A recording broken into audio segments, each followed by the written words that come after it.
Hey y'all, I'm back. We're back with I think our 8th or ninth episode. I'm here with Denton Sensing, How's it going? and we got a lot on our plate today. We're gonna first talk about, since I didn't do a show last week. I mean, kind of my own fault. I was kind of lazy, and just didn't do it. But it's all right. We got some great games to talk about, divisional and the conference championship game, and one of the best Super Bowl outcomes we could have had. So, first game we're going to talk about is probably, let's just talk about the Packers and the 49ers, because there isn't much to talk about. Aaron Rodgers blows another, well, he doesn't blow another game. His special teams blows another game, missed field goal, and have a punt return for a touchdown, block punt return for a touchdown. 49ers win. No one likes the 49ers. Everyone just got pissed off when Aaron Rodgers lost, and Aaron Rodgers is gone. Like, where do you think he'll go? I am personally a Titans fan, so I want him to come to Tennessee, but if I had to bet, he either retires or re-signs with the Packers because he does not want to go to a bad team like the Broncos. So that's my opinion. And also with the 49ers, Jimmy G's just a bum. All 49ers fans should be very ashamed. He ruined the game for them. And even then they pulled out the win, it was all their defense and special teams. So, yeah. No doubt. I mean, but I personally think Jimmy G is going to get traded, I think, to the Commanders, the new Washington name. So dumb. We'll talk about that in a second. But I think Rodgers, I'm leaning, I could see Mark Davis having some huge testicles and trading his whole draft capital for Aaron Rodgers, trading Derek Carr, and trade the rest of his hair, and then going and getting Devontae, or we could see just Devontae going straight to the Raiders and then keeping Carr because they played in college together. We could see, but it's going to be interesting. I'm excited to see this offseason. We'll talk about that later. I think we have later on the show, like next couple episodes, we're thinking that we'll have a kid named Ethan Dallas. He's kind of a bum, but we'll ignore that for now. Nicky Bennett, who's been on the show before, and then former Titans wide receiver Chris Sanders. He said he would like to be on it. I think that would be pretty sick. But next game, I'm going to actually hand it off to Denton because I know he's very, very passionate about this game and has a lot of emotions. So, thanks, Cabe. We bring it down to the Bengals versus Titans game.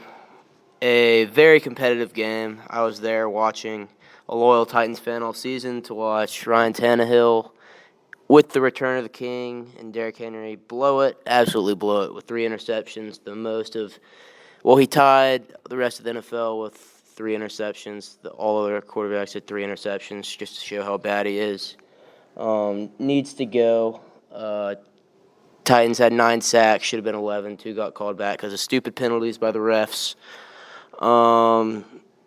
Harold Landry, Jeffrey Simmons, Danico Autry, and Bud Dupree are the best front 4 in the NFL, and they put on a playoff record and showed out, but Tannehill blew it, as always. Never had a good playoff game.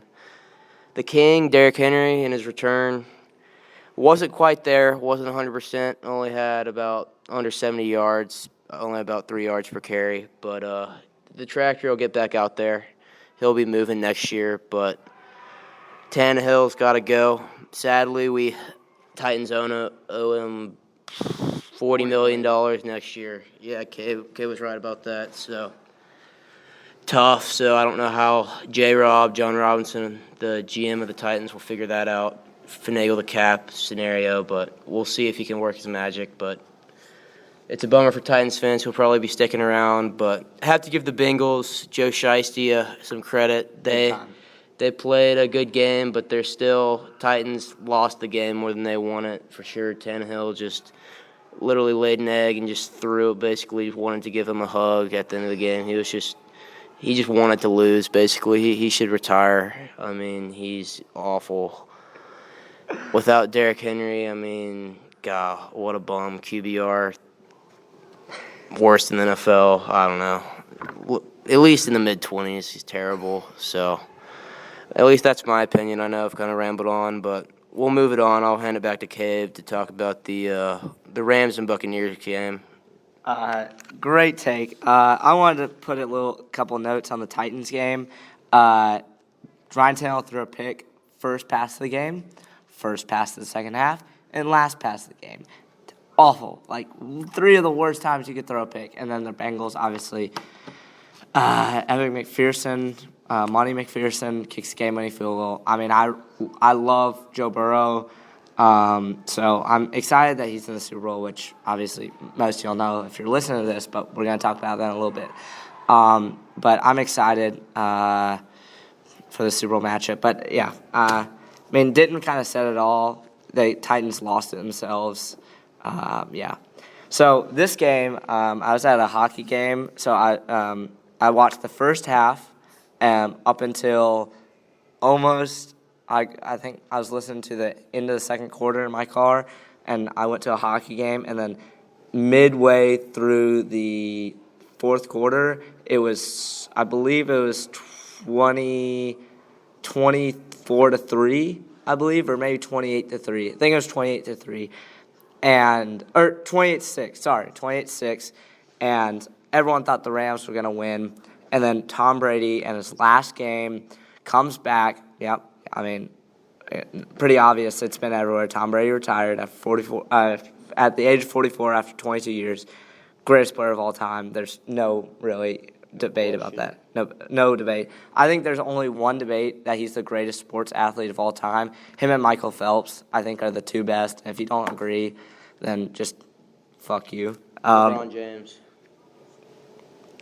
The GOAT.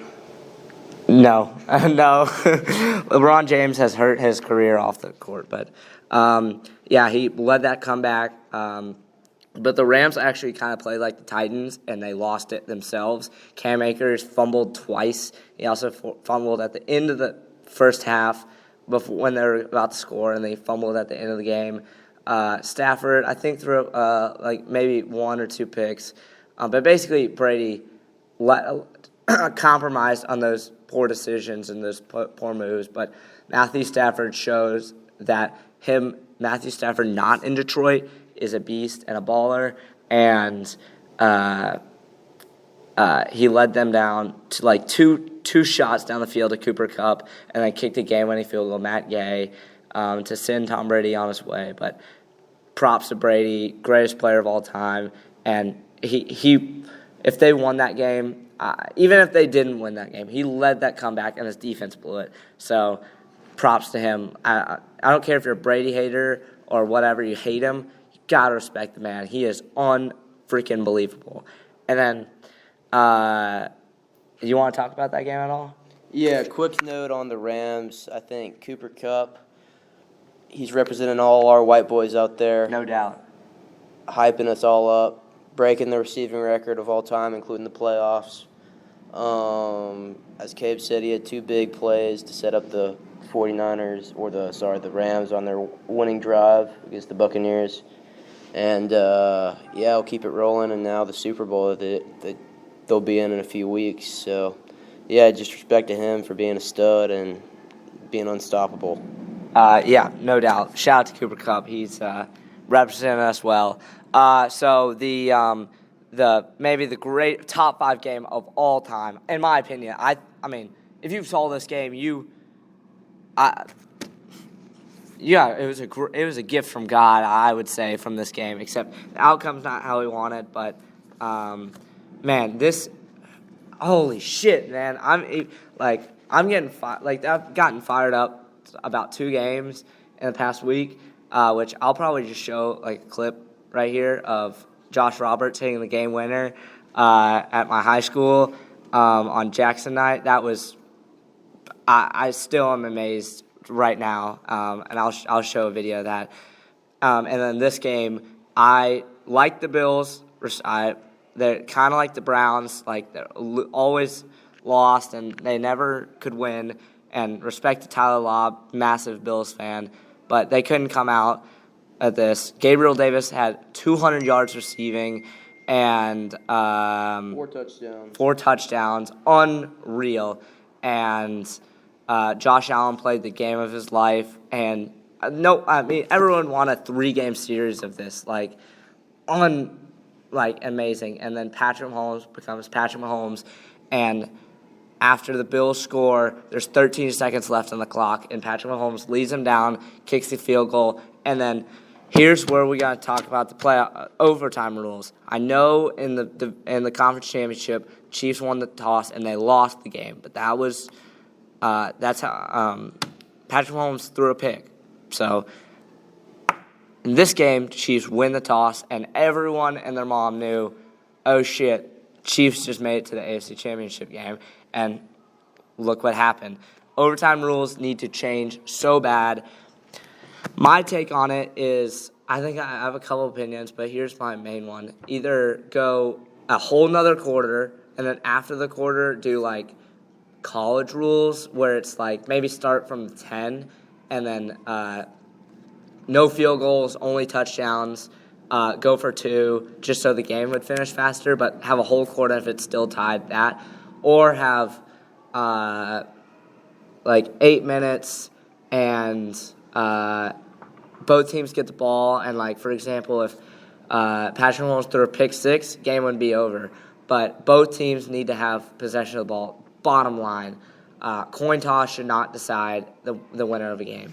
What's your opinion on this game or the overtime rules? Thanks, Cabe. I'm gonna contradict you a little bit. I think the overtime rule should stay. You're an idiot. I feel like even though the coin toss dictates in favor of which team wins, whoever receives, a strong defense will shut down the offense and will give the other team an opportunity to score. Stop. So it ends the game quickly, and I feel like it'll probably stick around for a while. Dude, stop. That is just such a bad take. Like, I mean, I get it, I guess, because those are the rules right now. But, I mean, when you have two amazing quarterbacks and basically the Brady Manning of the future, Patrick Mahomes and Josh Allen, it is crazy to think that Josh Allen didn't even get a chance to touch the ball. Like, after the game he had, like, I mean, I just can't fathom Josh Allen not touching the ball. But, I mean, whatever. We'll see. And then on to the conference championship games, both kind of low scoring. I want to first say that some dude bet $20 on to pick the scores of both games in a parlay and won, I think, $600,000. Like, that is probably the greatest bet of all time. And but let's just start with the Bengals Chiefs. Everyone and their mom was cheering for the Bengals because no one likes Patrick Mahomes' fiance. No one likes his brother and his stupid TikTok dances. So everyone was riding on Joe Shiesty, and he pulled out Chiefs. Denton wants to talk. I do want to talk. Another guy like Patrick Mahomes and whoever his wife is, who are both faggots in my opinion. William Holloman, a member of our senior class, a fellow Chiefs lover, even though he lives in Nashville, Tennessee. I don't know why. I mean, you're a bandwagon, and you don't like your home team. You went to the Chiefs game, and they lost. So I guess that's karma. And so Joe Shiesty just saw you and just gave you the death stare, big dog. You're done. So those are my comments. Shot at William Holloman. Hope you listen to this. No hard feelings. Just know which team to root for and stick with the home team. I feel like that's kind of like a shot at me because I'm a huge Saints fan and a Browns fan. But, it's all fun and games here, except fuck you. I'm just kidding. But, I still love the Titans. A lot of people, like Carson Meyer, for example, loves the Bucs. That's fine. But he hates the Titans. How can you live here and hate the hometown team? Doesn't make any sense. I love Saints and Browns first and foremost. The Saints are my team. The Browns are my dad's team, and my whole family lives in Cleveland. And I may be going to college in Louisiana, and I'm going to hopefully be around there and love them even more. But I also have a special place in my heart for the Titans, and that will never change. But some people feel differently, like William Hallman and Carson Meyer. Doesn't really make any sense. Nope. But, I mean, Bengals led an amazing comeback and showed them who's boss. And fucking Super Bowl, baby. Let's go, Joe Shiesty. And then the other game where basically all of America was cheering for the Rams. Like, finally we get a Super Bowl, which first good Super Bowl, in my opinion, since Eagles-Patriots, just because we got to see Nick Foles play Tom Brady and beat him. Rams, it was kind of a slow burner, but the Rams and Matthew Stafford pulled it out. Jimmy G is a bum. I mean, he kind of showed the world he's a bum. He'll still get a starting job next year, but he's 30 and has gone to 2 Super Bowls. But he has the Tom Brady luck. It's unbelievable. Shouldn't have even beat the Packers. Shouldn't have even beat the Cowboys. And they made it all the way to the NFC Championship just to lose to their division rival. Let's go, Matthew Stafford. Shout out to the 2 Nashville boys, Jalen Ramsey, Van Jefferson. Love you, boys. And then love you to death, Matthew Stafford. We got 2 great quarterbacks in the Super Bowl, Stafford and Burrow. To be honest, first Super Bowl in a while, I don't really care who wins. I mean, I guess I'm leaning towards the Rams because the 2 Nashville kids. And Matthew Stafford is a lot older than Joe Burrow, but I mean, if either team wins, I would be pumped just for those 2 guys. Thoughts? No, yeah, I agree. It was definitely a close game. I feel like the Rams lucked out with some home field advantage. But, yeah, they were able to pull it off in a close one. Jimmy G's just not it, and hopefully for 49ers fans, Trey Lance will be the future. So, yeah, that's all I got. And moving on to the Super Bowl, we have obviously the Bengals at the Rams. Rams get home field advantage at SoFi. I personally don't really like the Super Bowl just because the Bengals beat the Titans and the Rams beat the Titans, cost them a Super Bowl 20 years ago. So that's my take on it. But I think the Rams, I mean, they're 4.5 favorites, and I think they'll win. I think the Bengals O-line is just as demonstrated by the Titans front 4. Aaron Donald will have at least 2 or 3 sacks and will feast in the backfield. And I feel like just Matthew Stafford will be able to get it done through the air and Cam Akers on the ground. And it'll be a 2-possession game, I feel like, by the end. But you never know with Joe Shiesty. Maybe he can pull it out for the Cleveland boys and all of Cincinnati Ohio. boys. And Cincinnati. But, yeah, that's my take. So you have... Oh, I hear it again. I have the score prediction. The Rams 28, the Bengals 10. Interesting. So I kind of have something very similar. I have the Rams winning as well. I feel like the Bengals' luck is going to run out because they have been kind of lucky. They barely beat the Raiders. They won that themselves. The Titans lost that game. And then the Chiefs lost that game. The Bengals, they won, but they didn't win, like, if you see what I'm saying. And so the Bengals O-line is awful. It is very, very bad. And the Rams D-line with Aaron Donald is just going to plow through. I would not be surprised, hot take right here, if Aaron Donald wins the Super Bowl MVP just like Von Miller did a couple years ago. The Bengals O-line is that bad. And I do think that Joe Burrow is going to have a solid game.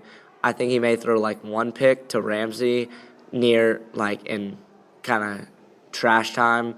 But I feel like he's going to have a good day when his line actually holds up. But when they don't, he's going to get hurt. And hopefully he doesn't get too severely hurt, but it's not going to look good for them. And then the Rams have... Cooper Kupp, shout out to all the white boys out there, and OBJ. That'd be kind of cool to see, even though he's trashed Cleveland. It'd be kind of cool to see him win a Super Bowl. But Eli Apple can't guard nobody, and he's going to have to guard one of the 2, and it's not going to be pretty at all. So I have the Rams. Let's see.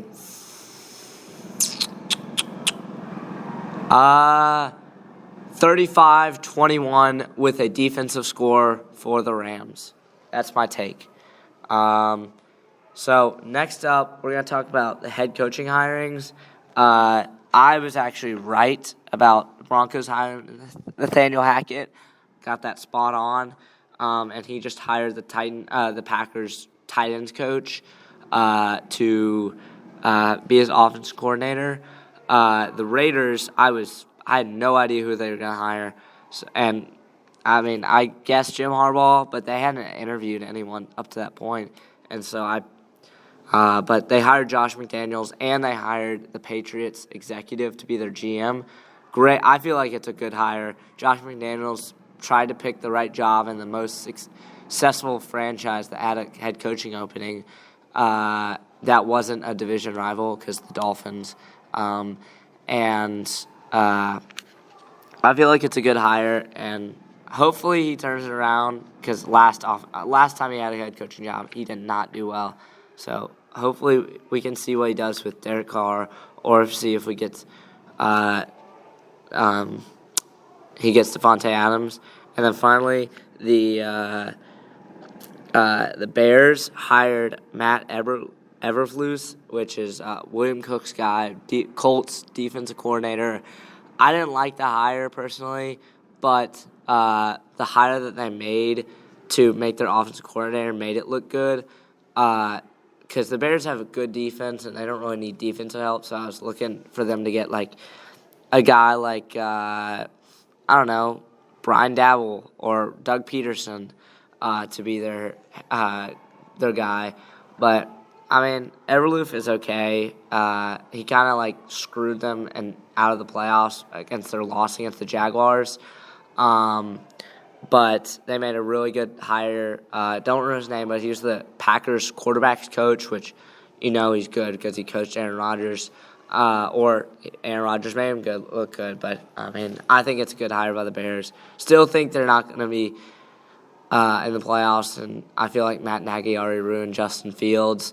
But we'll see. And then finally, we have Brian Dabble, whatever it's called, Bills offense coordinator, hired by the New York Giants, which I knew was going to happen as soon as they hired a Bills executive to be their GM. I was like, Dabble's going to New York, no doubt. Good hire. He coached Josh Allen and a bunch of Alabama quarterbacks like Mac Jones and Jalen Hurts and Tua. So we'll see how he deals with Daniel Jones and all those players. I'll hand it off to Denton and see what his thoughts on the hires are.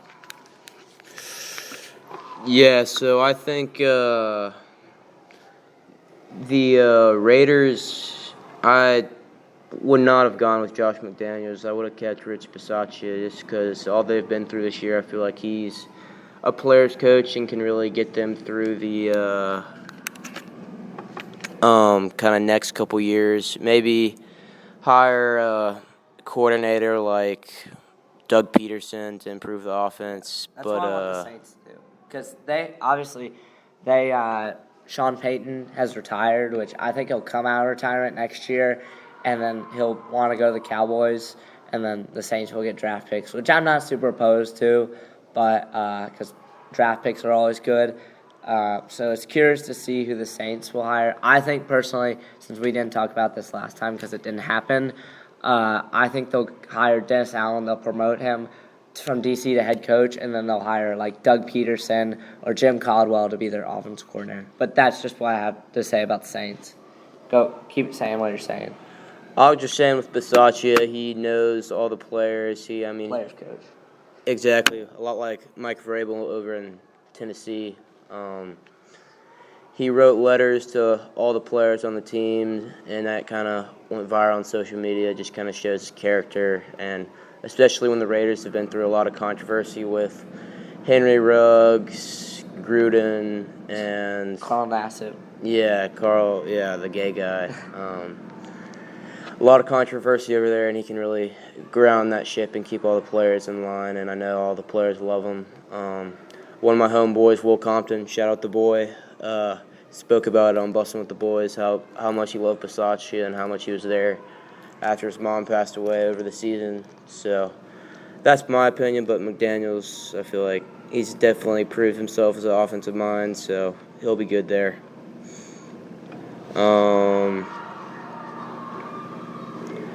So with the Dolphins, this kind of news broke with Brian Flores earlier this morning and yesterday that he spoke out against their GM and Owner. Mm-hmm.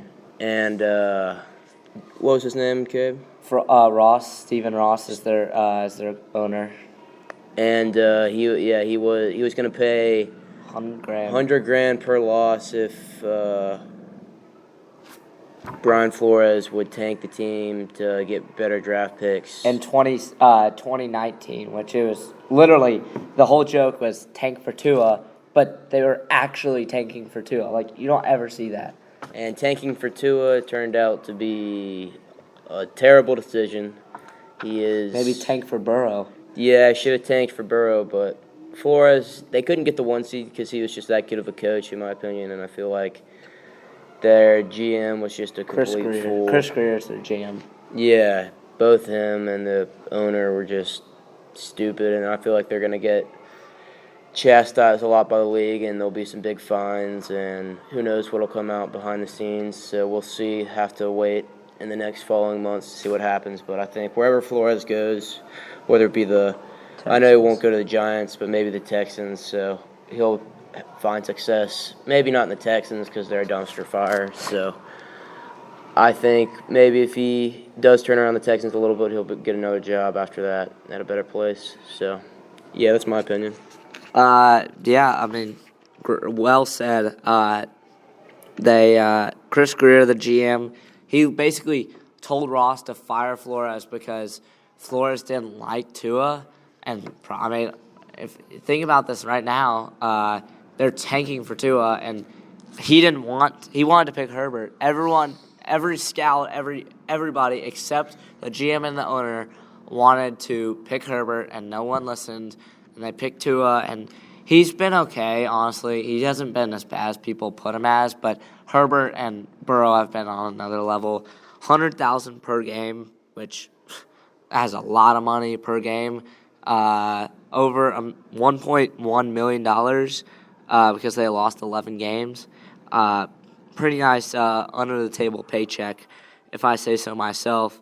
And we saw that Bill Belichick texted Brian Flores, which he thought was Brian Dabble, which no skin off Belichick's back. It's just it kind of sucks that he's in it, and he's always like known as the cheater, which I know he's cheated before. William Cook went to the game with the Deflategate and all that stuff, but he didn't do anything wrong this time. He just texted the wrong guy, so no fault for his own. But he texted Brian Flores, I think he was Brian Dabble, saying basically he got the job, congrats. And this was before Flores had even interviewed with the Giants, which is kind of crazy, and that's why he's suing the NFL over racial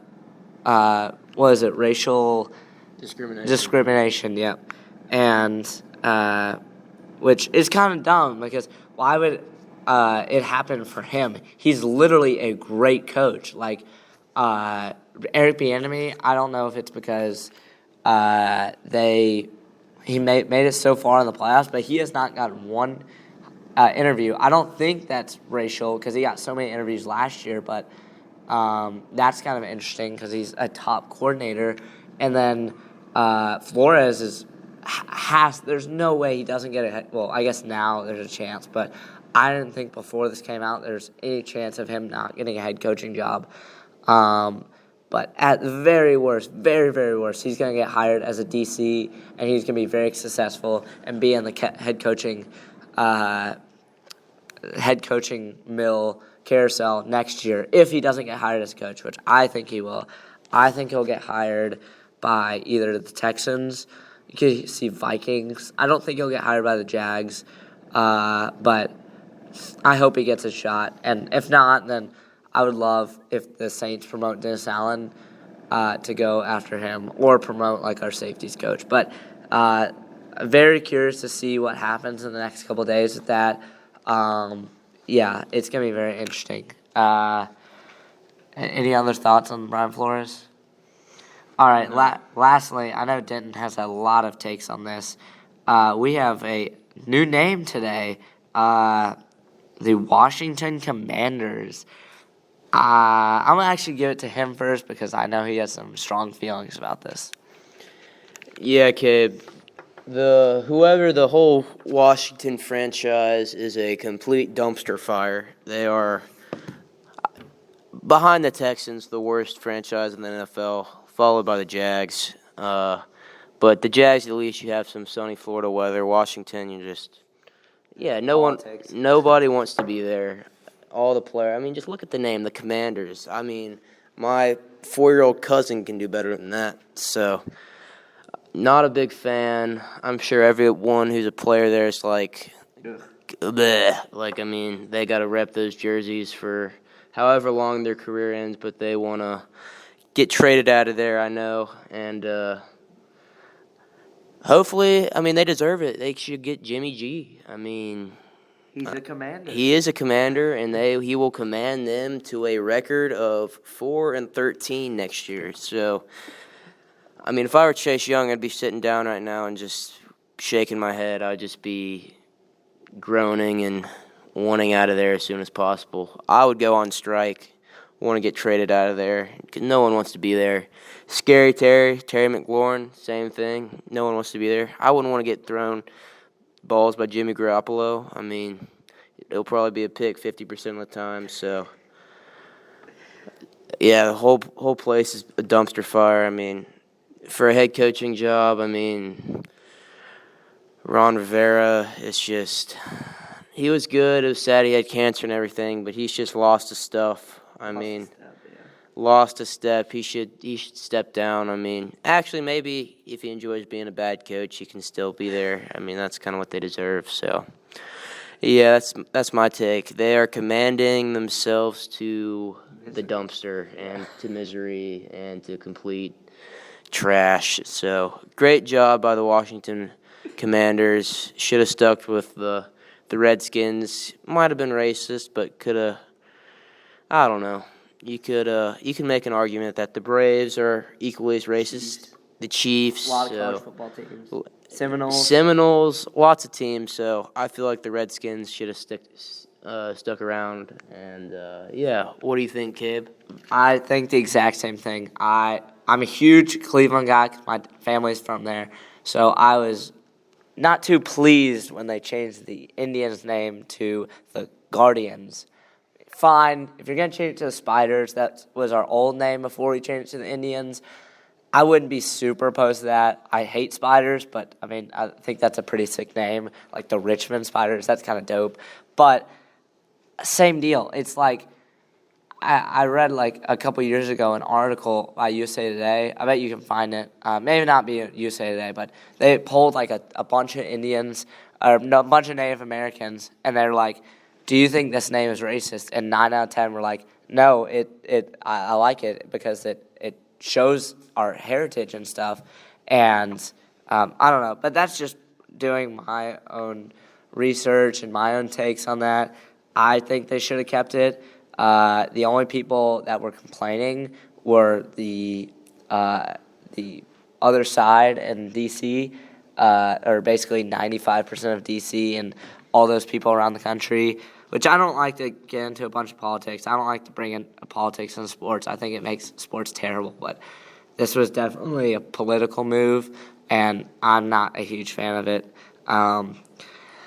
So the football team I didn't like at all, and then it grew on me. I didn't think they should keep it, but it wasn't the worst thing in the world. But this is really bad. It's really bad. Their jerseys look like. I'll pull up like a picture of it, but it looks like Central Michigan jerseys, and their helmets.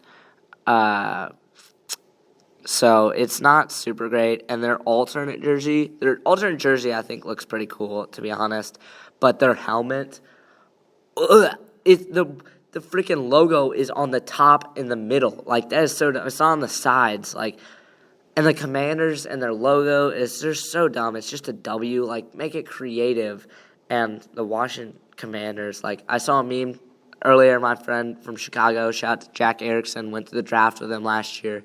Sent me a meme earlier. He was like, the Washington Commanders changed their team name from the Redskins to the Commanders, and the Commanders are the people that took over the Redskins.